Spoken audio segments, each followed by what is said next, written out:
Voltamos para a última parte do Band Entrevista. Hoje nós estamos conversando com o advogado especialista em direitos humanos, Renato Costa, sobre a ditadura militar no nosso país. Renato, é possível saber quantas pessoas foram assassinadas na ditadura militar no nosso país? A Comissão da Verdade já levantou esse dado. É assim, essa informação ela não é obscura. Pode ser que haja uma ou outra pessoa que eventualmente tenha sido assassinada pelo regime militar, que não haja o registro dela, mas os desaparecidos se sabe. São 434 mortes, né? E dessas 210 desaparecidas, o que você falou, desaparecidos na verdade morreram também, né? Por que há essa distinção entre pessoas mortas e desaparecidas? Porque não há exatamente o conhecimento do que aconteceu com essas pessoas? Existe uma relevância jurídica para isso. O morto, você faz inventário dele. Tá. E há uma sucessão hereditária. Então, se havia casamento, filhos, etc., eles herdam. O desaparecido não. E tanto é que houve, em 94, salvo engano, uma lei que determinou o seguinte, e a própria lei da anistia dizia isso, passados 20 anos, os desaparecidos serão considerados mortos. Então, haverá uma declaração da sua morte para efeitos civis. Mas a repercussão é só no mundo jurídico, sobretudo com relação a bens, heranças e até, eventualmente, seguros de vida, aposentadoria, sei lá, existe uma série de outras repercussões. Bom, mas a pergunta inicial que você me fez é a seguinte, a quantidade de mortos e os mortos não é desconhecida. Uhum. Mas os desaparecidos continuam desaparecidos. Vão continuar. O que é a Comissão Nacional da Verdade? A Comissão Nacional da Verdade foi criada para permitir que a história e houvesse um resgate dessa história no momento em que a ditadura se implantou. O objetivo principal era da Comissão da Verdade, que já se encerrou, né? A atividade da Comissão da Verdade já se encerrou. Não era punir, não era buscar... Não era fazer uma caça às Até porque bruxas. tinha a lei da anistia também, né? Tinha a lei da anistia, mas a OAB entrou com uma ação no Supremo, ação de descumprimento de preceito fundamental, que foi julgada improcedente, mas o objetivo principal da Comissão da Anistia era esse, o começo da nossa entrevista de hoje. Permitir que a sociedade conhecesse o que aconteceu no seu passado, para definitivamente colocar uma pedra sobre este passado e curar suas cicatrizes.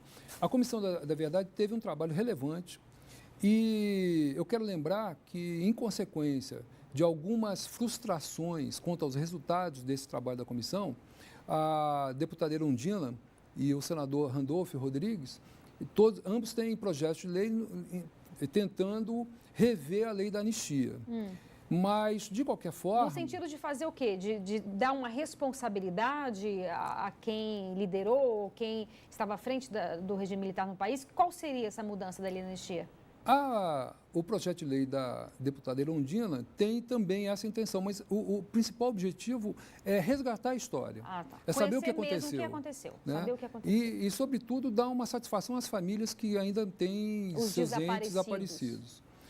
O senador Randolph, sem nenhuma crítica a ele, mas o projeto dele é inspirado no projeto da deputada Erundina. Então, tem o mesmo objetivo, que eu acho que é resgatar um grande debate nacional sobre um ponto obscuro, sobretudo com relação aos nossos desaparecidos. Com relação aos crimes praticados, a responsabilidade dos nossos governantes, essa história já está discutida, já está conversada. Essa nova informação vinda agora com a SNI só acrescenta algo que já se sabia, mas de forma absolutamente e agora indiscutível, né, incontroversa. Mas eu tenho para mim que o Congresso Nacional talvez não vá editar, não vá votar esses projetos tão rapidamente, não.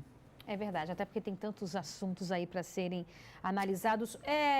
O fato do governo norte-americano ter esse conhecimento explícito do conhecimento também dos presidentes sobre essas mortes, sobre essas torturas.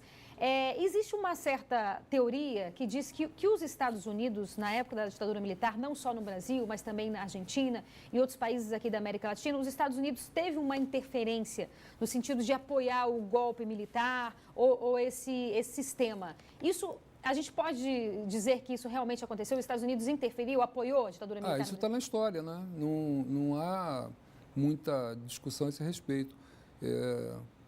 O governo americano, na época da ditadura militar, em função do fato do contexto sul-americano estar vivendo as influências de Guevara, de Cuba, né? do Fidel Castro, havia uma grande preocupação no Brasil, uma grande preocupação americana no Brasil em que se instalasse aqui também um regime de esquerda. O nosso falecido ex-presidente da República, João Goulart, que dentre todos esses governantes que se fala, enfim, que governaram o Brasil, é um dos que não se conseguiu encontrar um deslize com relação a qualquer prática ilícita ou qualquer apropriação indébita ou qualquer proveito próprio. Então, esse registro eu quero fazer. O governo, o João Goulart, ele padeceu de uma grande... Ele foi infeliz na condução das políticas de governo e acabou que até teve a ajuda do nosso também falecido Tancredo Neves, que como primeiro-ministro tentou dar uma tranquilidade ao meio militar brasileiro e aos governos que de alguma maneira se relacionavam com o Brasil, dizendo o seguinte: não, esse governo aqui não é um governo campesino, ele não vamos trazer o Guevara para cá. Só que o governo brasileiro acabou, através do próprio João Goulart, tendo, assim, algumas práticas que culminaram com o golpe militar. Por exemplo, a reunião da UNE lá no Paraná, o comício da Central do Brasil, e acabou que, realmente, por interferência da classe civil brasileira, descontente com a possibilidade de se instalar no Brasil um regime de esquerda e apoiado pelos militares, a ditadura se instalou. É bom a gente não esquecer que o João Goulart não estava no Brasil quando esse fato aconteceu, né? Ele estava na China, eu acho. Então, houve sim, isso é inegável, e durante o golpe militar, segundo o que a história nos conta, havia barcos americanos na costa brasileira. Ok, Renato, muitíssimo obrigada pela sua participação, pelos seus esclarecimentos aqui no Band Entrevista, viu? Obrigado. E o Band Entrevista de hoje fica por aqui. Muito obrigada pela sua audiência e companhia. A gente volta na próxima semana. Até lá, tchau, tchau.